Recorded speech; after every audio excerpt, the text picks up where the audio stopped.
দ্বিতীয় পর্যায়ের আলোচনা আজকে ছিল দশম দিবস।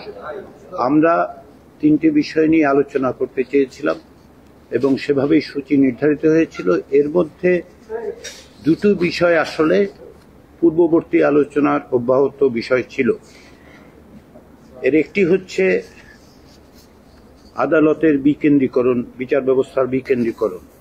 আমরা সর্বশেষ যখন বৈঠকে মিলিত হই তখন বিভাগীয় পর্যায়ে হাইকোর্টের বিকেন্দ্রীকরণের বিষয়ে সিদ্ধান্ত হয় যে এই বিষয়ে আমরা একই সঙ্গে আদালতের সঙ্গে আলোচনা করব, উচ্চ আদালতের সঙ্গে সুপ্রিম কোর্ট এবং এদের সাথে আলোচনা করব, এটাও সিদ্ধান্ত হয়েছিল।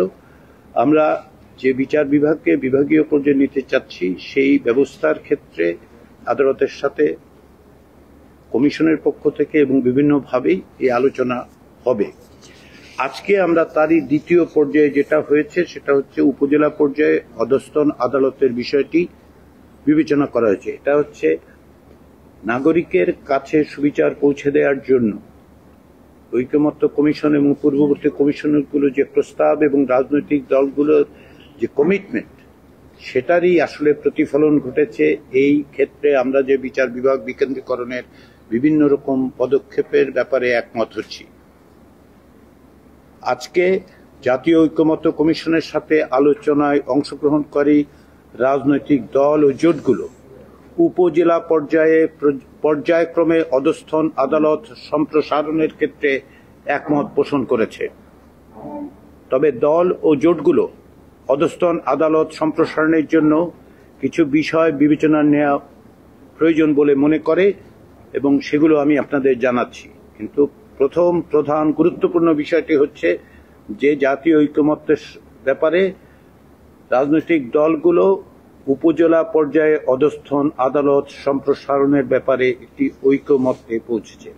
যে বিবেচনার কথা বলা হচ্ছে, যেগুলো বিবেচিত হওয়া উচিত বলে মনে করছে রাজনৈতিক দলগুলো এবং জোটগুলো, সেগুলো হচ্ছে 1 নম্বর, যে সকল উপজেলাসমূহ জেলা সদরে অবস্থিত অর্থাৎ সদর উপজেলা, সে সকল উপজেলা সমূহে আদালত সমূহ জেলা জজ কোর্টের সাথে সংযুক্ত রেখে সুনির্দিষ্ট করে দিতে হবে। 2, বিদ্যমান চৌকি আদালত দ্বীপাঞ্চল ও ইতিমধ্যে প্রতিষ্ঠিত উপজেলা আদালত সমূহ বহাল রেখে এর প্রয়োজনীয় অবকাঠামো নির্মাণ করতে হবে। 3, জেলা সদরের কাছাকাছি উপজেলাগুলোতে নতুন আদালত স্থাপনের প্রয়োজন নেই, এজন্য প্রয়োজনীয় জরিপ পরিচালনা করা দরকার এবং তার ভিত্তিতে সেটা সমাপ্ত করা দরকার। 4, অবশিষ্ট যে উপজেলাগুলো থাকবে সেই অবশিষ্ট উপজেলাগুলোর জনসংখ্যার ঘনত্ব, ভৌগোলিক অবস্থান ও বৈশিষ্ট্য, যাতায়াত ব্যবস্থা, দূরত্ব, অর্থনৈতিক অবস্থা, মামলার সংখ্যা বিবেচনায় নিয়ে পর্যায়ক্রমে আদালত স্থাপন করা। 5, অধস্তন আদালতের জন্য প্রয়োজনীয় অবকাঠামো অর্থ বরাদ্দ নিশ্চিত করা এবং 6, আইনগত সহায়তা কার্যক্রম উপজেলা পর্যায় পর্যন্ত সম্প্রসারিত করা। এইগুলি বিবেচনায় নিয়ে যে ঐকমত্য প্রতিষ্ঠিত হয়েছে উপজেলা পর্যায়ে অধস্তন আদালত সম্প্রসারণের, ঐকমত্য কমিশন এবং রাজনৈতিক দলগুলো আশা করে সেটা ভবিষ্যতে বাস্তবায়িত হবে। দ্বিতীয় যে বিষয় নিয়ে আমরা দীর্ঘ সময় ধরে আলোচনা করেছি সেটি হচ্ছে জরুরি অবস্থা। বাংলাদেশের বিদ্যমান সংবিধানের 141 ধারা অনুচ্ছেদে যে জরুরি অবস্থা জারির বিষয় আছে সে বিষয়ে আলোচনা হয়েছে। আজকে অত্যন্ত গুরুত্বপূর্ণ আলোচনা আমি বলবো এই কারণে যে এই বিষয়ে অতীতে খুব বেশি আলোচনার সুযোগ আমাদের এখানে ছিল না। রাজনৈতিক দলগুলো বিভিন্ন অবস্থান থেকে আসলেও কার্যত দুটো বিষয়ে আজকের দিনে একমত হওয়া গেছে।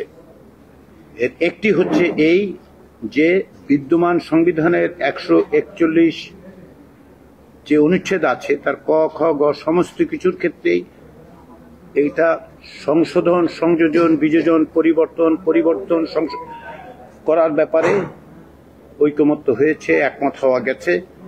দ্বিতীয় যেটার বিষয়ে একমত হওয়া গেছে সেটা হচ্ছে যাতে করে জরুরি অবস্থা কোনো অবস্থাতেই কোনো পরিস্থিতিতেই রাজনৈতিকভাবে ব্যবহৃত না হয় সেটা নিশ্চিত করার বিষয়ে ঐকমত্য হয়েছে।